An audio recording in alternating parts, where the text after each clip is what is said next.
Jeudi 2 novembre, calendrier économique, pas grand-chose. Calendrier de la semaine. Donc là, il y avait les earnings d'Apple à la clôture. Donc ici, la grille, la clé est de se rappeler que la semaine dernière, il y a eu de bons earnings, mais le marché a baissé, donc il y a un catalyseur positif en suspens. Comprendre ce que veut dire le RB50, RB mi-HB sur plusieurs jours, ça veut dire qu'on est dans un mode deep buy, qu'il est très probable que chaque jour, on clôture sur le plus haut. Ensuite, FOMC bien accueilli avec RB50 à 20h. L'euphorie haussière est probable. En fait, c'est vraiment important de comprendre que le setup complexe veut dire que maintenant, on est dans un certain mode, en fait. Donc, on est dans un mode où, par exemple, si c'est un setup d'achat, les deep buy, maintenant, il va falloir les acheter, en fait. Les retracements, il faut les acheter. Parce que là, en fait, le setup complexe modifie la façon dont le marché fonctionne. Voilà. Donc, ajouter à ça qu'on est dans un cycle du mois d'octobre, les earnings FOMC, ça peut être un point d'inflexion majeur. Donc là, en fait, il faut chercher des swings longues. J'aurais dû chercher mes swings avant le FOMC et le NFP. Donc, en tant qu'acheteur, là maintenant, au vu du contexte, je dois acheter tous les retracements, les RB50, les stagnations avec retest sur les fair value gap. En tant que vendeur, la meilleure chose à faire, en fait, c'est d'attendre un retest d'un RH50 majeur, un double top ou de plus en plus bas. Donc là, ici, les grilles, retravailler 50 sur plusieurs jours, donc voilà.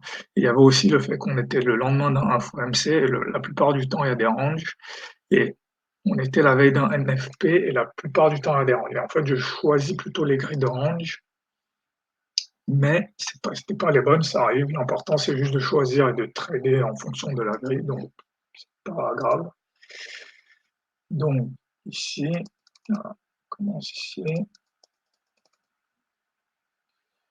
Là, à l'ouverture, ici,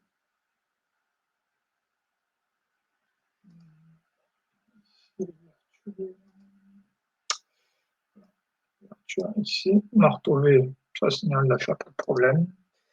Ici, stagnation, parce que non, là, j'achète pas. Ici, je rachète, parce que là, on va probablement avoir un RR de 1. Donc là, ici, bon, là, il y a un fair value up ici, dans cette zone que je visais. Et là, en fait, ici, j'avance mon SL sur cette entrée-là. Déjà, ici, j'aurais dû rentrer mes bougies. Ici, j'aurais dû rentrer mes bougies. Il m'aurait passé ça sur un SL j'aurais eu du coup un SL de 8 et là, j'aurais pu avoir mon RR de 1. Voilà, là aussi, c'est important parce que ma grille, je disais, c'était plutôt que les NFP. Il faut voir là, la plupart du temps, les NFP donnent plutôt lieu à des baisses. Il n'y a que 2 cas, pareil pour les FOMC. Les lendemains de FOMC, ça part plutôt en range ou en baisse. En fait, ce que j'ai pas vu, ce que j'aurais dû observer, c'est ça en fait. C'est ce qui s'est passé le 15 juin aussi. C'est avant le FOMC, on a plusieurs rebonds sur les mi-HV. Et le lendemain du FOMC, on a une hausse. Donc en fait, c'est ça que j'aurais dû, à un moment donné, j'aurais dû basculer dans cette grille en fait. En plus, il y avait le catalyseur positif des earnings. Donc tout ça aurait dû me faire basculer en fait. Donc à partir de là, si j'avais eu cette grille en tête, ici j'aurais pu acheter ici dans le rebond du fair value gap. Ensuite la grande j'aurais attendu, j'aurais rajouté ici comme un PVAQ. Ici, j'aurais rajouté encore, parce que là maintenant, je serais passé en mode deep buy, et là j'aurais continué à acheter, parce que là maintenant, le plus probable c'est qu'on clôture au plus haut. Et là le second problème c'est que ici je ne voyais pas de target, mais il faut se rappeler qu'en l'absence de target, c'est juste gestion sous la bougie en fait. Juste dire, on va sûrement clôturer sur le plus haut, donc il suffit de gérer sous la bougie pour que ça passe.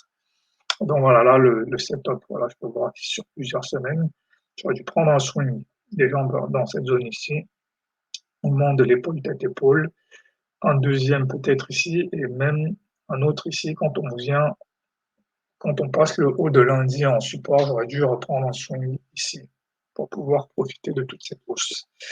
Donc voilà à retenir. Voilà, pour la prochaine.